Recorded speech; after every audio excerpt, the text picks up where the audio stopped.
அந்த முஸ்லீம் லீக்கினுடைய எச்சம் மிச்சம் தான் வந்து இந்த முஸ்லீம் லீக். அவனுக்கு 4 சாத்து கொடுத்து அவனை அந்த ஜமாத்துல இருந்து வெளியே தள்ளி விட்டாச்சுன்னா, இல்ல மது விலக்கு துறைன்னு பேரு, ஆனா அந்த துறை என்ன வேலை பார்க்குது? சாராயம் வித்துட்டு இருக்கு. கீழ்பாக்க ஆஸ்பத்திரியில் ஒன்று சேருங்க, எல்லாம் சரியாயிடும். பத்திரிகையாளர்கள் முன்னிலையில் அறிவிச்சிருக்காரு. இது ஒரு வரவேற்கத்தக்க விஷயமாக நான் பார்க்குறேன்.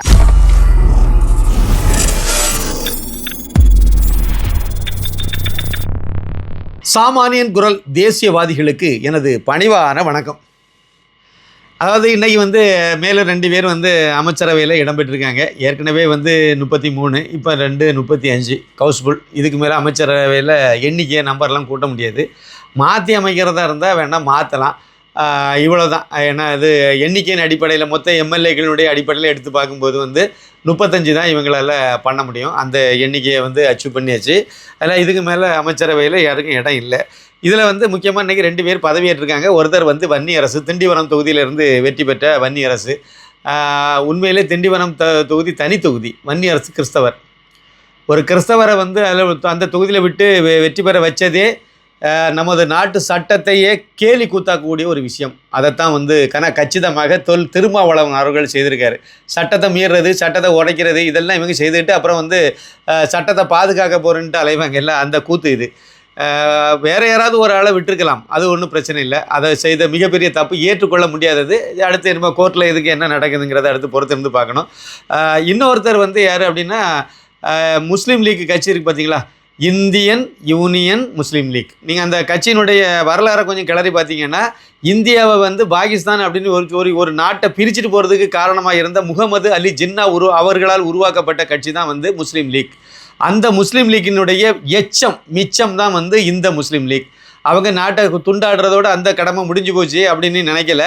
அதே மாதிரி மறுபடியும் இந்த நாட்டை துண்டாடுறதுக்காக உருவாக்கப்பட்ட கட்சி தான் வந்து முஸ்லீம் லீக்.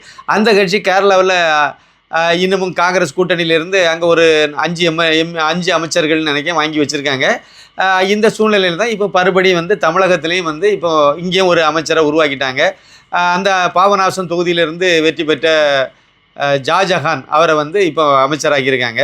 இந்த வன்னி அரசுக்கு என்ன தொகுதி கொடுத்துருக்காங்க அப்படின்னு பார்த்தீங்கன்னா, ஆதி திராவிடர் நலத்துறை மற்றும் பழங்குடியினர் நலத்துறை, ஆதி திராவிடர் மற்றும் பழங்குடியினர் நலத்துறை அப்படிங்கிற துறையை ஒதுக்கியிருக்காங்க. ஆதி திராவிடர் பழங்குடியினர் அப்படிங்கிறதே வந்து பட்டியலினத்தை சம்மந்தப்பட்ட மக்களுக்கான துறை. அந்த துறையில் ஒரு பட்டியலினத்தில் உள்ள ஒருத்தரை தான் போட்டிருக்கணும். இந்த ஆள் வந்து கிறிஸ்தவர், பல தடவை நம்ம சொல்லிக்கிட்டே இருக்கோம். மத மாதிரி போயிட்டு வந்து இந்து ஆதி திராவிடர்னு இந்த போர்ஜரி வேலை பார்த்து இல்லை வேறு வக்கீலாம். இவர் இந்த புண்ணாக்கு வக்கீல் வேறு வக்கீல்னு சொல்லிட்டார். இவங்க வந்து சட்டத்துக்கு புறம்பான சர்டிஃபிகேட்டை கொடுத்து இந்த மாதிரி ஒரு வேலையை 420 வேலையை பார்த்து அந்த துறைக்கே போய் அமைச்சராகி போய் உட்கார்ந்துருக்குது ஒரு கேலி கூத்தான ஒரு விஷயம். அடுத்து 2வது வந்து நம்ம ஷாஜஹானுக்கு வந்து என்ன முஸ்லீம் லீக் எம்எல்ஏக்கு வந்து என்ன பதவி கொடுத்துருக்காங்க அப்படின்னு பார்த்தீங்கன்னா, சிறுபான்மையினர் நலத்துறை. என்னுடைய கேள்வி என்னென்னா, இங்கே வந்து மைனாரிட்டி மெஜாரிட்டிங்கிறது எங்கே இருக்குது அதை சொல்லுங்கள். ஏன்னா அது புரியலை. ரொம்ப நாளாக நானும் யோசித்து தான் பார்க்குறேன். நமக்கு வந்து ஈக்குவாலிட்டி தானே தேவை. இங்கே என்ன மைனாரிட்டி மெஜாரிட்டி? அப்போ மெஜாரிட்டிக்கு நீ எதாவது வச்சுருக்கீங்களா? சிறுபான்மையினர் நலத்துறை அப்படின்னா பெரும்பான்மையினர் நலத்துறைன்னு ஒன்று வச்சாலும் அது தப்பு கிடையாதுல்ல. அது சரின்னு நீங்கள் ஏற்றுக்க வேண்டியது இருக்கும்ல. இல்லை, எனக்கு சந்தேகத்தை தான் நான் கேட்குறேன். சிறுபான்மையினர் நலத்துறைன்னு ஒரு அமைச்சகத்தை ஒதுக்குறீங்க. அப்போ இன்னொரு பாஜக ஆட்சிக்கு வருது அப்படி வச்சுட்டுங்க, நான் வந்து முதலமைச்சராக இருக்கேன், நான் வந்து பெரும்பான்மையினர் நலத்துறைன்னு நான் வந்து ஒரு நலத்துறையை உருவாக்கி அதில் ஒரு 4 பேரை அமைச்சராக வைக்கிறேன். ஏற்றுக்கிடுவீங்களா நீங்கள்? அது சரின்னு ஒத்துக்கிடுவீங்களா? இது ஒரு கூறுகட்டத்தனமான ஒரு இதாக தான் நான் பார்க்குறேன். ஏன்னா இங்கே வந்து சிறுபான்மையினருங்கிறதுக்கே வேலையே கிடையாது. இந்த நாட்டை வந்து இந்து நாடுன்னு அறிவிச்சிருந்தால் இந்த பிரச்சனைக்கே இடம் இல்லாமல் இருந்திருக்கும். இந்துக்கள் வந்து பெரும்பான்மையாக இருக்கிறது வரைக்கும் எந்த சிறுபான்மையினருக்கும் எங்கேயும் எந்த பிரச்சனையும் கிடையாது. தமிழகத்தை கூட இப்போ எடுத்து பாருங்கள், வரக்கூடிய குண்டு வைக்கிறது எல்லாம் முஸ்லீம் மதத்தில் உள்ள ஒரு சில கருங்காலிகள் தான் குண்டு வச்சுட்டு அலையுது. எவனாவது ஒருத்தன் வந்து இந்துக்காரன் போய் குண்டு வச்சுட்டு அலையிறான பாருங்கள், சண்டை போடுவாங்க, வெட்டுக்குத்து நடக்கும், அண்ணன் தம்பிக்குள்ளே நடக்கும். அது வந்து மத ரீதியானது இல்லை, அவங்களுக்குள்ளாலே எல்லாம் நடக்கும். அது வேண்டாம் நடந்துகிட்டு இருக்கும். அது காலங்காலமாக நடக்கிற ஒரு விஷயம் தான். மற்றபடி வந்து இந்த மத ரீதியாக குண்டு வைக்கிறவனெல்லாம் பாருங்கள், எல்லாம் முஸ்லீம்களாக தான் இருக்கும். குண்டு வைக்கிறவன் எல்லாம் முஸ்லீமாக இருக்கும். முஸ்லீம் எல்லாரும் குண்டு வைக்காங்க நான் இந்த இடத்துல சொல்லலை. குண்டு வைக்கிறவன் எல்லாம் முஸ்லீமாக இருக்கான். அது காரணம் வந்து முஸ்லீமில் மற்றவங்க இருக்காங்க பாருங்களா, குண்டு வச்சு எல்லாம் பண்ணி முடிச்சாச்சுன்னா பருத்த மார்பகத்தையோட 72 கன்னிகள் உன்னை வரவேற்பாங்கன்னு சொல்லி கொடுக்கறது தான் காரணம். அவனுக்கு 4 சாத்து கொடுத்து அவனை அந்த ஜமாத்துல இருந்து வெளியே தள்ளி விட்டாச்சுன்னா, அவனை ஒதுக்கி வச்சுட்டாங்க அப்படின்னா தப்பு செய்கிறது குறையும். நீங்கள் வந்து அதுக்கு நீங்கள் அல்லாஹ்கிட்ட நீங்கள் முறையிட்டீங்கன்னா உங்களுக்கு வந்து பரிசும் பொருளும் கிடைக்கும்னு சொல்லிட்டு நம்ப வச்சாங்கன்னா இந்த கும்பலை நீங்கள் என்ன செய்வீங்க? எல்லா முஸ்லீமும் சேர்ந்து தான் அதுக்கு பழி பாவத்தையும் சேர்ந்து சுமக்க வேண்டியது இருக்கும். அதான் இப்போ நடந்துகிட்டு இருக்கு. அதே மாதிரி தான் கிறிஸ்தவங்களும். கிறிஸ்தவங்கள்லேயும் குறிப்பிட்ட இது இருக்குது. வெளிநாட்டுக்கு கைக்கூலி வேலை பார்க்குற கோஷிகள் எல்லாம் தேவையில்லாமல் பிட் நோட்டீஸ் கொடுக்கறது, எங்கள் மதம் தான் ஒசத்தின்னு சொல்கிறது, அதாவது இந்து கடவுள்கள் எல்லாம் பிசாசுகள் சாத்தான்கள்னு சொல்கிறது, இதெல்லாம் சொல்கிறது எவன் சொல்லிட்டு தெரியலன்னு நினைக்கிறீங்க? எவனாவது இந்துக்காரன் போய் கிறிஸ்தவ சர்ச்சுக்கு முன்னாடி நின்றுட்டு நீங்கள் வந்து இயேசு கிறிஸ்துவுங்கிற ஒரு பிசாசை வழிபடுகிறவர்கள் அப்படிலாம் யாராவது சொல்கிறாங்களா? கிடையாதுல்ல. அப்புறம் எதுக்கு அந்த புண்ணாக்கு துறை எதுக்கு வச்சுருக்கீங்க? சிறுபான்மையினருக்கு பிரச்சனைன்னு வந்தால் தானே உங்களுக்கு அந்த துறையே இருக்கணும். இங்கே தான் சிறுபான்மையினர் தான் வந்து பெரும்பான்மையினருக்கு தான் பிரச்சனை இருக்குது. அப்போ நீங்கள் வைக்க வேண்டியது பெரும்பான்மையினர் எல்லாரும் துறை. இன்னொரு முக்கியமான விஷயம், முதலமைச்சர் யார் ராஜா? தமிழக முதல்வர் சி. ஜோசப் விஜய் யார்? கிறிஸ்தவர், சிறுபான்மை தானே. அவருக்கு ஆட்சி தானே இங்கே நடக்குது. அவர் தானே முதலமைச்சராக இருக்கார். அவரை மீறி இங்கே வந்து எதாவது நடந்துருமா? அதாவது நிறைய விஷயங்கள் வந்து அதே மாதிரி நீங்கள் இன்னொரு துறையை பார்த்தீங்கன்னா மது விலக்கு துறை, அதாவது மது ஒழிப்புத்துறை. மது விலக்கை அமல்படுத்துறதுக்காக ஒரு துறையை வச்சு தமிழ்நாட்டில் எங்கேயுமே மது விற்கக்கூடாதுங்கிறது அந்த துறையினுடைய நோக்கம். அதுக்காக வேண்டி ஒரு மது விலக்கு துறைன்னு ஒரு துறையை வந்து உருவாக்கி வச்சுருக்காங்க. இப்போ அந்த துறை என்ன வேலை செய்யுது? சாராயம் டாஸ்மார்க் துறையாக மாறி சாராயம் விற்றுக்கிட்டு இருக்காங்க. கேலி கூத்தார் இல்லையா? இல்லை, மது விலக்கு துறைன்னு பேர், ஆனால் அந்த துறை என்ன வேலை பார்க்குது? சாராயம் விற்றுட்டு இருக்கு. டாஸ்மார்க்கில் சாராயம் விற்றுட்டு இருக்கிறது அந்த துறை. இப்படிப்பட்ட ஒரு கேலி கூத்தான விஷயமாக தான் சிறுபான்மையினர் நலத்துறையும் நான் வந்து பார்க்குறேன். எனக்கு சிறுபான்மை நலத்துறை, சிறுபான்மையினருக்குன்னு என்னங்க நலம்? எல்லாருக்கும் நலத்தையும் சேர்த்து பண்ணிங்கன்னா அவங்களும் சேர்ந்து தானே இல்லையா, ஒரு அங்கம் தானே. சிறுபான்மையினர் பெரும்பான்மையினர் எதுக்கு அந்த பிரிக்கணும்? இதேமாதிரி தான் ஜாதி ரீதி, ஜாதி வேண்டாம் வேண்டாம்னு சொல்லிவிட்டு ஆதி திராவிடர் நலத்துறை எதுக்கு வைக்கிறீங்க? பொருளாதாரத்தில் பின்பற்றவங்கன்னா முன்னேற்றக்குள்ளே துறையை பண்ணுங்க, எல்லாருமே சேர்ந்து முன்னேறிட்டு போயிடுவாங்கல்ல. ஒரு இது வந்து ரொம்ப நல்ல ஆழமாக யோசித்து பாருங்க, தெரியும். இந்த ஜாதி ரீதியான இடஒதுக்கீடுகள் எல்லாத்தையும் கொடுத்து வச்சுவிட்டு அப்புறம் ஜாதியை ஒழிக்க போகிறேன் எங்கே ஓடி ஒழியும்? அது ஒழிய அதான் இதில் நமக்கு புரிஞ்ச விஷயத்தை நான் உங்கள்கிட்ட பகிர்ந்துக்கிட்டேன். இதில் வன்னிய அரசு எந்த காலத்திலும் ஏற்றுக்கொள்ள முடியாத ஒரு நபர். அந்த ஷாஜகான் பதவியேற்ற உடனேயே தலைமைச் செயலகத்தினுடைய அவருடைய அலுவலகத்தை வந்து முழுக்க வந்து முஸ்லீம் மத குருமார்கள் எல்லாம் உள்ளே புகுந்து அந்த மதவெறி கும்பல்லாம் அங்கேயே வந்து தொழுகை நடத்தாத குறையாக எல்லாமே பண்ண ஆரம்பிச்சிட்டாங்க. இதே மாதிரி வந்து இந்து அறநிலைத்துறையினுடைய அமைச்சரும் அவருடைய துறையில் வந்து அவருடைய அலுவலகத்தில் வந்து எல்லாம் பிராமணர்கள்லாம் கூட்டிகிட்டு வந்து எல்லாம் அந்த பூஜை புனஸ்காரம் இதெல்லாம் கும்ப மரியாதையெல்லாம் கொடுத்துருந்தாங்கன்னா நல்லா இருந்திருக்கும். அந்த மாதிரி வேத மந்திரங்கள் எல்லாம் ஒலிக்க எல்லாம் பண்ணியிருந்தாங்கன்னா சமஸ்கிருதத்தில் ஓதக்கூடாது, ஆனால் வந்து அரபு இதில் ஓதலாம், உருதில் ஓதலாம்ங்கிறது என்ன கணக்குன்னு எனக்கு தெரியல. கேட்டால் இது வந்து மதசார்பற்ற அரசுன்னு வேறு ஒரு கேள்விக்குத்தான் இருக்குது. சரி, இதுக்கெல்லாம் நான் காலம்தான் பதில் சொல்லணும்.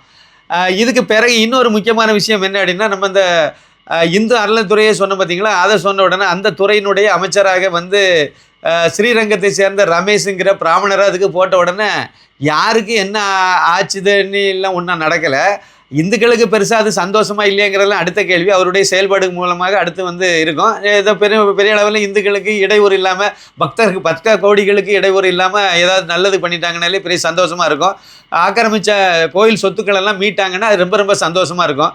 அந்த கோயிலில் கொடுக்கக்கூடிய அந்த பைசா புதிக்கிறாங்க, வசூல் பண்ணுறாங்க பாருங்கள், அதில் அந்த கட்டண தரிசனத்தெல்லாம் காலி பண்ணிட்டாங்கன்னா அவங்களுக்கு அனந்த கோடி நமஸ்காரம் நம்மளே செய்யலாம். இது நடைமுறைக்கு வருதா இல்லையாங்கிறத பொறுத்திருந்து நம்ம பார்ப்போம். இப்போ யாருக்கு கீழே தீ வச்ச மாதிரி துள்ளி குதித்து ரொம்ப கிடந்து உருண்டு புரண்டு கிடக்குன்னா கி வீரமணிக்கு அப்படி கிடக்கிறார். கீழ்ப்பாக்க ஆஸ்பத்திரியில் கொண்டு சேருங்க, எல்லாம் சரியாயிடும். இந்து கோயிலில் எவனை கொண்டு போய் அமைச்சரை வச்சா உங்களுக்கு என்ன? யாரை அமைச்சரை வச்சா உங்களுக்கு என்னங்க? இந்து கோயில், இந்து இல்லைன்னா கோயிலை விட்டு வெளியே போயிருங்க. அரசாங்கத்தை, அதாவது மதசார்பற்ற அரசாங்கம் தானே. மதம் சம்மந்தப்பட்ட இந்து கோயில்களை எதுக்கு அரசாங்கத்தை கட்டுப்பாட்டில் வச்சுருக்கீங்க? அப்படியே நீங்கள் அதுலேருந்து வெளியே போய் தொலைய வேண்டியது தானே. அப்புறம் எதுக்கு உள்ளே உட்காந்துருந்துக்கிட்டு அதில் பிராமணர் இருக்கக்கூடாது, அதில் அதிகாரியாக இருக்கவும் பிராமணர் இருக்கக்கூடாது, செயலாளர் இருக்கவும் பிராமணராக இருக்கக்கூடாது. இருந்தால் உங்களுக்கு என்ன பிரச்சனை? அது உங்களுக்கு தான். அந்த அங்கே என்ன அலுவல் மதம்? அங்கே கோவில் வழிபாட்டில் உங்களுக்கு வந்து அந்த கிறிஸ்தவ மதத்தில் என்ன வேணாலும் பண்ணிட்டு போகலாம், முஸ்லீம் மதத்தில் என்ன வேணாலும் பண்ணிட்டு போகலாம். இன்னும் சொல்ல போனால் முஸ்லீம் இதில் வந்து ஆண்கள் தொழுகளுடைய மசூதியில் பெண்களுக்கு தொழுகிறதுக்கே அனுமதி கிடையாது. அங்கே உள்ளே போக முடியாது. இதெல்லாம் வந்து சமூக இதில் வராது, பெண் உரிமையில் வராது, ஒரு புண்ணகம் வராது.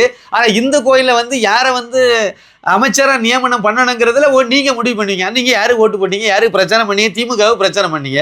திமுக தான் ஓட்டு போட்டுட்டு அலைஞ்சிருக்கீங்க. அப்புறம் வந்து விஜய் அந்த ஆளுக்கு ஓட்டு போட்டவங்க அவங்க ஓட்டு போட்டதும் அவங்க ஆட்சியை பற்றி அவங்க முடிவு பண்ணிட்டு போகிறாங்க. உங்களுக்கு என்னையா வேலை? இதுதான் அதிக பிரசங்கித்தனம். ஒரு காரணம் வேறு ஒன்றும் இல்லை. இந்த அமலாக்கத்துறை, அப்புறம் வருமான வரித்துறை, இந்த துறையெல்லாம் இருக்குது பார்த்தீங்களா, இது இன்னும் அந்த ஈவேரா திடலுக்குள்ளே இன்னும் நுழையலை. அங்கே எவ்வளவு தேச துரோக வேலையெல்லாம் நடக்குதுங்கிறது என்ன இவங்களுக்கு தெரியலை. அதுக்குள்ளால ஒரு நாள் ரைடு நடத்தி இந்த சில நிறைய உண்மைகளை வெளியே கொண்டு வந்தாங்கன்னா அப்போ தான் தெரியும். ஒரு சின்ன இது மட்டும் சொல்கிறேன். இந்த சமூக நீதி காவலர் இவர் அந்த புண்ணாக்கு, அதனால் நம்ம இவருக்கு வேண்டி நம்ம ஒரு சில உண்மைகளை சொல்ல வேண்டியது இருக்குது. அதாவது திராவிட கழகத்தினுடைய தலைவராக இருக்கக்கூடிய கி வீரமணி வந்து ஒரு நிறைய நிறுவனங்களெல்லாம் நடத்துகிறாங்க. அதில் ஒரு நிறுவனம் வந்து என்ன அப்படின்னா, திருச்சியில் வந்து திருச்சி அருகையில் பக்கத்தில் இருக்கக்கூடிய வல்லத்தில் வந்து ஒரு நிகர்நிலை பல்கலைக்கழகம் இருக்குது. அதாவது Periyar Maniammai institute of arts and science அப்படிங்கிறது அதனுடைய பேர். அதுக்கு வந்து வேந்தர் வந்து யாருன்னா இந்த ஓசிச்சோறு கி வீரமணி தான் அதுக்கு வேந்தர். அந்த நிறுவனத்தில் கோட்டா சிஸ்டம் கிடையாது. இது வந்து திருமாவளவனுக்கு தெரியுமா இல்லையான்னு எனக்கு தெரியல. கிடையாது. அங்கே வந்து படிக்கிற பிள்ளைகளுக்கும் இடஒதுக்கீடு கிடையாது. எஸ்சி இடஒதுக்கீடு, எஸ்டி இடஒதுக்கீடு, எந்த இடஒதுக்கீடும் அங்கே கிடையாது.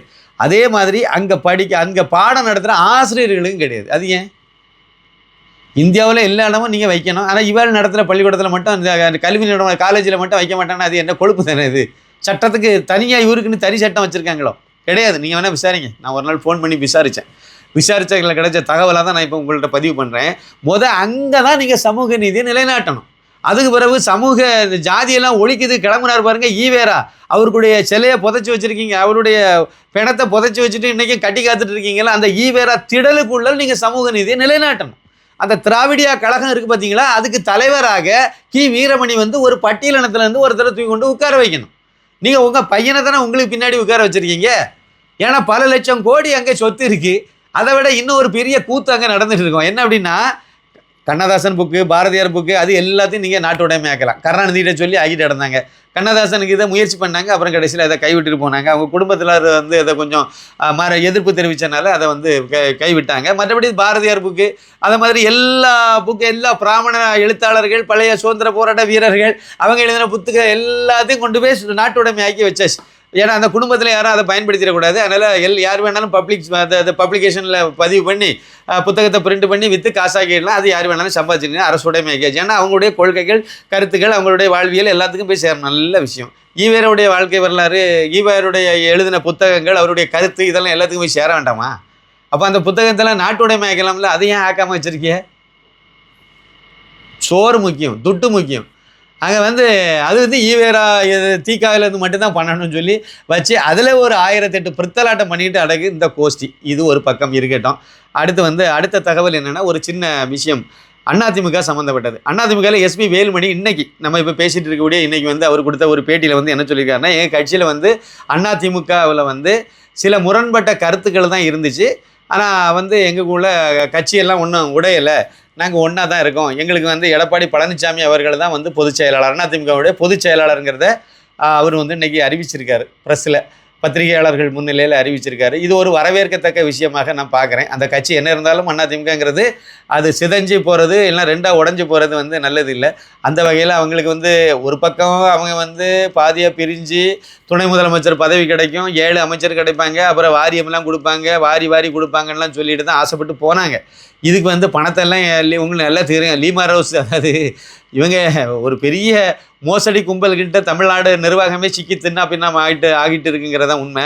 அப்போ இவங்க எல்லாம் சேர்ந்து அதை பண்ணாங்க, எல்லா முயற்சியும் செய்தாங்க. கடைசியில் இப்போ வந்து அங்கே திருமாவளவனும் கம்யூனிஸ்டுக்காரங்களும் அப்புறம் மற்றவங்கள்லாம் சேர்ந்து அதிமுகவை வந்து உள்ளே சேர்க்கக்கூடாது, சேர்த்தா நாங்கள் வந்து விலகி போயிடுவோம் அப்படின்னு சொல்லி ஒரு இதெல்லாம் பண்ணி எடுத்து இப்போ இவங்களுக்கு அரசனை நம்பி புருஷனை கைவிட்ட கதையாக ஆகி இப்போ அதை கடைசியில் வந்து என்னமோ அதிமுகவோடு ஒன்று சேர்ந்து இருப்போன்னு முடிவு எடுத்திருக்காங்க. நல்ல முடிவு.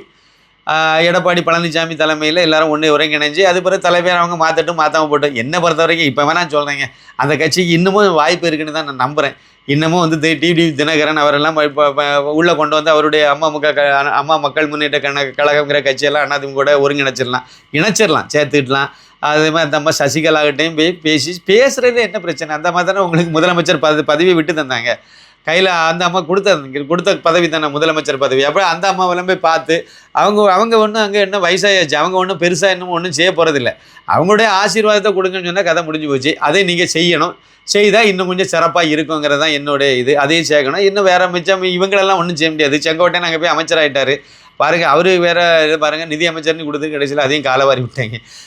ஒழுங்காக ஒரு பட்ஜெட்டை கூட அவரால் போடலை. அதுக்கடையில் அவரை பிடுங்கி விட்டாங்க. அவருக்கு சென்ற இடத்துல அவருக்கு அங்கேயும் அங்கே கசப்பான அனுபவமாக தான் இருக்குதுன்னு நினைக்கிறேன். இது அவருடைய இது. அதேமாதிரி பன்னீர்செல்வம் அவர்கள் திமுகவுக்கு போயிட்டார். என்னமோ அவர் திருப்பி நீங்கள் கூட்டிகிட்டு வந்து அதெல்லாம் சேர்க்க முடியுமா, சேருவாரா இல்லை எனக்கு தெரியாது. ஆனாலும் மிச்சம் மீதி உள்ள கட்சியினுடைய மூத்த நிர்வாகிகள், வெளியே போனவங்க வந்தவங்க எல்லாத்தையும் நீங்கள் வந்து ஒருங்கிணைக்கிறது நல்லது. சேர்த்திங்கன்னா அது அதிமுக வந்து மறுபடியும் கொஞ்சம் வலுவான இதாக, ஏற்கனவே வலு இழந்து தான் கிடக்கு, இன்னும் கொஞ்சம் அதை கட்டமைக்கிறதுக்கு கொஞ்சம் நல்ல காரியமாக இருக்கும். அதுக்கு வந்து எஸ்பி வேலுமணி இன்றைக்கி எடுத்திருக்க முடிவு அது ஒரு நல்ல விஷயமாக தான் எனக்கு படுது. அவங்க சேர்ந்து ஒன்றா இருந்து பண்ணுறது அந்த கட்சியினுடைய நலனுக்கு நல்லதாக அமையும். அப்படி இருந்து மாற்றம் இன்னும் தலைவர்களெல்லாம் மாற்றி வேறு ஏதாவது பண்ணி ஏதாவது முயற்சி பண்ணாங்கன்னா அது கொஞ்சம் நல்ல விஷயமாக ஒரு வகையில் நல்லதாக அமையும்ங்கிறது என்னுடைய கருத்தாக நான் அந்த இடத்துல வந்து பதிவு பண்ணிக்கிறேன். இந்த நேரத்தில் உங்களுடைய ஒரு முக்கியமான ஒரு வேண்டுகோள், அதாவது நம்ம எடுத்திருந்த அந்த இந்துடா திரைப்படத்தை நிறைய பேர் பார்த்து ஆதரவு இன்னைக்கு இப்போ நம்ம இந்த வீடியோ பதிவு பண்ணுறதுக்கு முன்னாடி கூட அயனாவரத்துலேருந்து ஒரு பெரியவங்க ஃபோன் பண்ணி ரொம்ப வானளாவிய பாராட்டு தான் பாராட்டினாங்க. ரொம்ப ரொம்ப சந்தோஷம். நிறைய பேர் இதுக்காக நிதி உதவி பண்ணியிருக்கீங்க. அது இது வரைக்கும் நிதி கொடுத்தவங்க, அதாவது வாலண்டரி கான்ட்ரிபியூஷன் கொடுத்தவங்க வந்து கொடுத்த மூலமாக கிடைத்த தொகை வந்து 20 லட்சத்தை நெருங்கிட்டு கிட்டத்தட்ட அதை கிராஸ் ஆகக்கூடிய இதுக்கு வந்துட்டு ஏன்னா ஒரு 10,000 20,000 தான் கம்மியாக இருக்கும். அப்போ 20 லட்சம்ங்கிறது சாதாரண அமௌண்ட்டே கிடையாது. என்னுடைய உயரத்துக்கு வந்து அது ஒரு பெரிய அமௌண்ட்டு தான். நம்ம 1 கோடி ரூபாயை டார்கெட் பண்ணி நம்ம தொடங்கியிருந்தாலும் இது ஒரு பெரிய ஒரு இதை நம்ம அச்சீவ் பண்ணியிருக்க முடியும் தான் நான் நினைக்கிறேன். படத்தை பார்க்காதவங்க அவசியம் பாருங்கள். நான் இதை வந்து நீங்கள் வந்து இந்த படத்தை பார்த்து எனக்கு ரூபா தரணும்னு எனக்கு கேட்கவே இல்லை. உங்களால் முடிஞ்சதை நீங்கள் பண்ணுங்கன்னு தான் நான் உங்கள்கிட்ட ஒரு கோரிக்கையாக தான் வைக்கிறேன். கட்டாயம் கிடையாது. உங்களுக்கு சூழ்நிலையை பொறுத்து உங்களால் பண்ண முடியும்னு சொன்னால் நீங்கள் பண்ணுங்கன்னு தான் நான் கேட்டிருக்கேனே ஒழிய கட்டாயம் கிடையாது. ஆனால் இந்த படத்தை நிறைய பேர் பார்க்கணுங்கிற நோக்கத்தில் தான் இதை வந்து ஓடிடி தளங்கள் மூலமாக கொண்டு வராமல் இதை வந்து நேரடியாக நம்ம வந்து யூடியூப் தளம் மூலமாகவே நம்ம உங்கள்கிட்ட கொண்டு சேர்த்தது. அதுவும் ஒரு சேனலில் போடாமல் பல சேனல்களில் போட்டது. ஒன்று இல்லைன்னா ஒன்றில் நீங்கள் பார்த்து விடுவீங்க அப்படிங்கிற நோக்கம் தான், வேறு ஒன்றும் கிடையாது. நிறைய பேர் இதை பார்க்கணும் அப்படிங்கிறதான் ஒவ்வொருத்தர் பார்க்கும்போது அதை 4 பேருக்கு அதை பகிர்ந்துட்டு போகிறாங்க. 4 பேர் இதை பாருங்கன்னு சொல்கிற மாதிரி அதை பரிந்துரை செய்கிறாங்க. ஒரு சின்ன விழிப்புணர்வை ஏற்படுத்துகிற முயற்சி தான் இந்துக்கள் மத்தியில், தேசியவாதிகள் மத்தியில் ஒரு சின்ன விழிப்புணர்வு. அதில் நம்ம செய்ததில் ஒரு பெரிய சாதனையாக நம்ம பண்ணுறது சின்ன குறைந்த 1 கோடி ரூபாய்க்கு உள்ளால் உள்ள பட்ஜெட்டு பெரிய பட்ஜெட்டு கிடையாது. அதுக்கு உள்ளால் ஒரு போர் அடிக்காத ஒரு படத்தை, ஒரு கதையை அழகாக கொண்டு போயிருக்கோங்கிறது தான் நமக்கு ஒரு மிகப்பெரிய வெற்றியாக நான் பார்க்குறேன். அதில் எனக்கு ஒரு பெரிய சந்தோஷம். அதில் இன்னும் நிறைய பேர் பார்க்கணும், அவசியம் நீங்கள் பார்க்கணும். நீங்கள் ஏதோ நீங்கள் வந்து ஒரு படம் தானே, நான் எல்லாம் படம் பார்க்குறது கிடையாது அப்படின்னு நினைக்காதுங்க. அப்படிப்பட்ட ஆளாக இருந்தாலும் பரவாயில்ல, ஒரு 1/4 மணி நேரம் எனக்கு வேண்டி ஒதுக்குங்க. 2 மணி நேரம் 23 நிமிஷம் படம் இருக்குது. ஒரு 1/4 மணி நேரம் பாருங்கள். உங்களுக்கு போர் அடிக்க பிடிக்கலையா தள்ளிட்டு போயிருங்க, அடுத்த வேலையை பார்த்துட்டு போயிருங்க. அதை 1/4 மணி பார்த்தாலே 100% உத்தரவாதம் உண்டு.